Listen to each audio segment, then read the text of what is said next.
Hormuz পেরিয়ে মুম্বাইয়ে জাহাজ, হ্যাঁ অপরিশোধিত তেল নিয়ে মুম্বাইয়ে জাহাজ।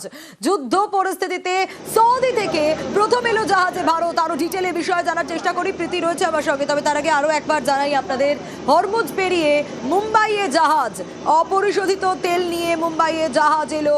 যুদ্ধ পরিস্থিতিতে সৌদি থেকে প্রথম জাহাজ ঢুকলো ভারতে। अभी तो हम लोग ढूंढ ही रहे थे, तो सीपीएस के अंदर। আরো ডিটেলে বিষয়ে জানাতে পারবে। তবে তার আগে আরো একবার জানাই, হরমুজ পেরিয়ে মুম্বাইয়ে জাহাজ। মধ্যপ্রাচ্যে যুদ্ধ এবং হরমুজ প্রণালী একটা বড় ফ্যাক্টর হয়ে দাঁড়িয়েছে প্রথম থেকে এই জায়গায়। কারণ ইরান কি করবে, ইরান কিভাবে লড়বে, এই প্রশ্ন বারবার করে উঠে আসছিল। আর হরমুজ যদি বন্ধ করে দেওয়া হয় তাহলে সবচেয়ে বেশি সমস্যায় পড়তে হবে, এবং সেই ছবিটা কিন্তু বারে বারে ধরা পড়েছে। এবার অপরিশোধিত তেল নিয়ে মুম্বাইয়ে জাহাজ ঢুকলো। যুদ্ধ পরিস্থিতিতে সৌদি থেকে প্রথম জাহাজ ঢুকলো ভারতে। কারণ যবে থেকে এই যুদ্ধ পরিস্থিতি চলছে, কিভাবে দিকে দিকে জ্বালানি সংকট তা বলার অপেক্ষা রাখে না। আর এই যুদ্ধ পরিস্থিতিতেই এই মুহূর্তে যে খবর আপনাদেরকে জানাচ্ছি, সৌদি থেকে প্রথম জাহাজ ঢুকলো ভারতে। তেলবাহী জাহাজ শেনলং সৌদি থেকে মুম্বাইয়ে এসে পৌঁছলো, এবং কিছুটা হলেও স্বস্তির। তার কারণ হরমুজ পেরিয়ে জাহাজ ঢুকেছে মুম্বাইয়ে, অপরিশোধিত তেল নিয়ে মুম্বাইয়ে জাহাজ। এবং যে যুদ্ধ পরিস্থিতি চলছে ইরানের সঙ্গে ইসরায়েল আমেরিকার, এই যুদ্ধ শুধুমাত্র ইসরায়েল আমেরিকার ইরানের মধ্যে সীমাবদ্ধ নয়। দিকে দিকে এর আঁচ পড়ছে, এর আঁচ বিভিন্ন প্রান্তে পড়ছে। এর আঁচ বাংলাতেও পড়েছে, ভারতে পড়েছে, শহর কলকাতাতে পড়েছে। বিভিন্ন ছবি, সে ছবি আমরা আপনাদের দেখাচ্ছি। কিন্তু সৌদি থেকে প্রথম জাহাজ ভারতে এলো, তেলবাহী জাহাজ শেনলং সৌদি থেকে মুম্বাইয়ে ঢুকলো। কিছুটা হলেও স্বস্তির। তার কারণ এই ব্যবসা বাণিজ্য যেভাবে হরমুজ প্রণালী ভায়া হয়, তা যদি বন্ধ থাকে দিনের পর দিন, তাহলে যে কি সমস্যার মধ্যে পড়তে হবে তা বলার অপেক্ষাই রাখে না।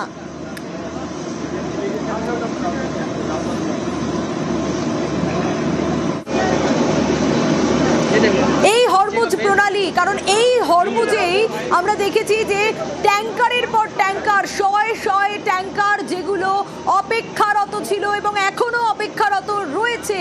এবং সেই জায়গায় দাঁড়িয়ে হরমুজ ব্যবসা বাণিজ্যের ক্ষেত্রে কতটা বড় ফ্যাক্টর তা এর আগেও আমরা আপনাদের জানিয়েছি। আর সেই পরিস্থিতিতে দাঁড়িয়ে যখন ইরান কিভাবে লড়বে, তাদের স্ট্র্যাটেজি কি হবে, হরমুজ বন্ধ রাখলে তা শুধুমাত্র আমেরিকার উপর প্রভাব ফেলবে, ইসরায়েলের উপর প্রভাব ফেলবে এমনটা নয়, তা প্রভাব ফেলবে অন্যান্য দেশেও। এবং প্রভাব ফেলবে নয়, প্রভাব পড়তে শুরু করে দিয়েছে, তাও বলার অপেক্ষা রাখে না।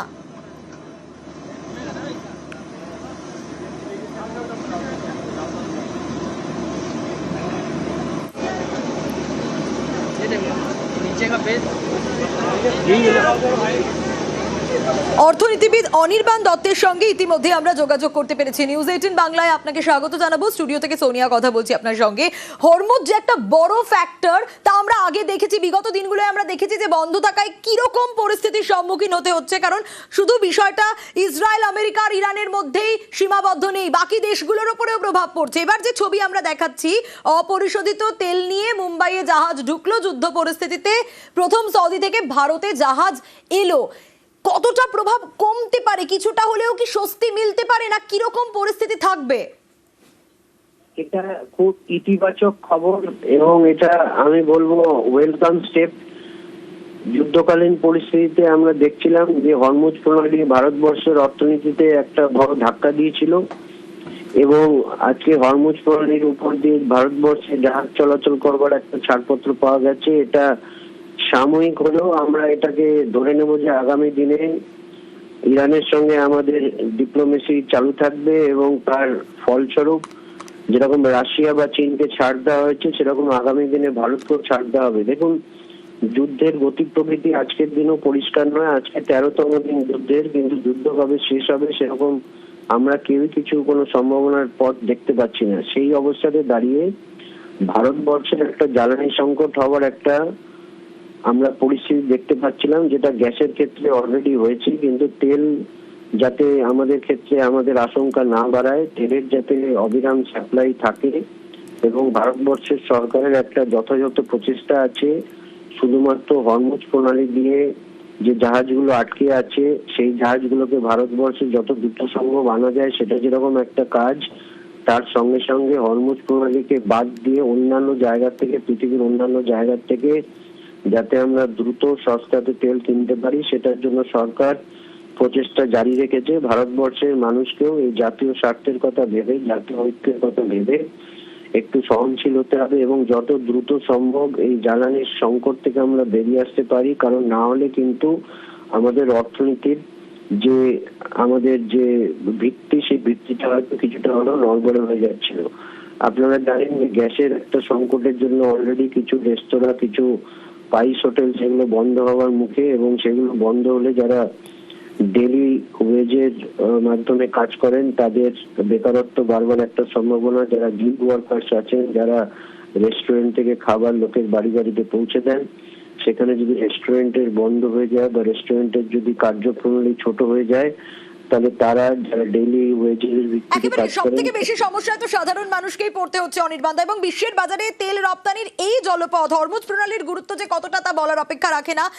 নিঃসন্দেহে একটা ইতিবাচক দিক এই তেলবাহী জাহাজ शेन लॉन्ग সৌদি থেকে মুম্বাইয়ে এলো। আরো ডিটেল আপডেট জানার চেষ্টা করি। येशा कोटा ইতিমধ্যে আমার সঙ্গে রয়েছেন আমাদের প্রতিনিধি, इसके बारे में और क्या जानकारी मिल रही है?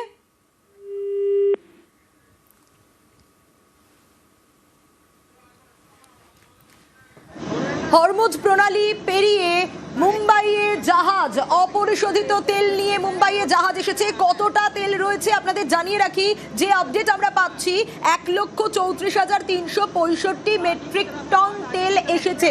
নিঃসন্দেহে ইতিবাচক, কারণ যতটা ঘাটতি তৈরি হয়েছে বা কতটা ঘাটতি রয়েছে, কিন্তু কিছু যে ঘাটতি পূরণ হবে তা বলার অপেক্ষা রাখে না, কারণ এই যুদ্ধ পরিস্থিতি যবে থেকে শুরু হয়েছে তবে থেকে কিন্তু এই ঘাটতি বিভিন্ন দিকে দেখা দিয়েছে। কারণ এই যুদ্ধ শুধুমাত্র ইরান, ইসরায়েল, আমেরিকার মধ্যে সীমাবদ্ধ তা নয়। এই হরমুজ প্রণালী এতটাই বড় ফ্যাক্টর যে এই হরমুজ প্রণালী বন্ধের ক্ষেত্রে বা এই হরমুজ প্রণালী দিয়ে রপ্তানি আমদানি বন্ধের ক্ষেত্রে স্বাভাবিকভাবেই অন্যান্য দেশগুলোর উপর প্রভাব পড়তে শুরু করেছে। আরো ডিটেল আপডেট একটু জানার চেষ্টা করব। येशा कोटा ইতিমধ্যে আমাদের প্রতিনিধি রয়েছেন আমার সঙ্গে, আরো ডিটেল আপডেট জানাবে সে। इसके बारे में और क्या जानकारी मिल रही है? ये जो हम वेसल की बात करें, शिंगला जो है उन डिफरेंट फ्लैग के साथ जो है मुंबई कोस्ट के आसपास पहुंची हुई है। अब जहां हम इस पर्टिकुलर वेसल की बात करें, क्योंकि स्टेट ऑफ ऑर्डर से बाकी सब वेसल्स का आना अलाउड नहीं था, तो उसी के चलते जो है ये वेसल ने अपना ट्रैकिंग सिस्टम मार्च 8 और 9 के बीच में बंद किया था, क्योंकि राजस्थानपुरा जो पोर्ट है वहां से तकरीबन 1 मार्च को जो है ये वेसल निकली हुई थी।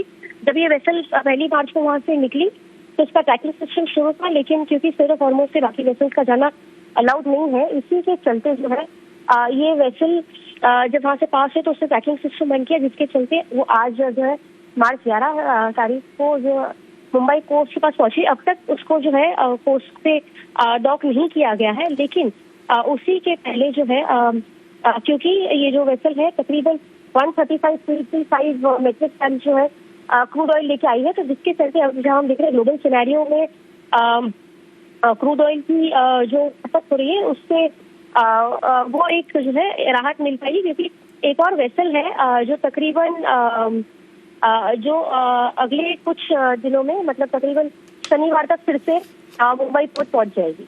जी শুক্রিয়া आपको।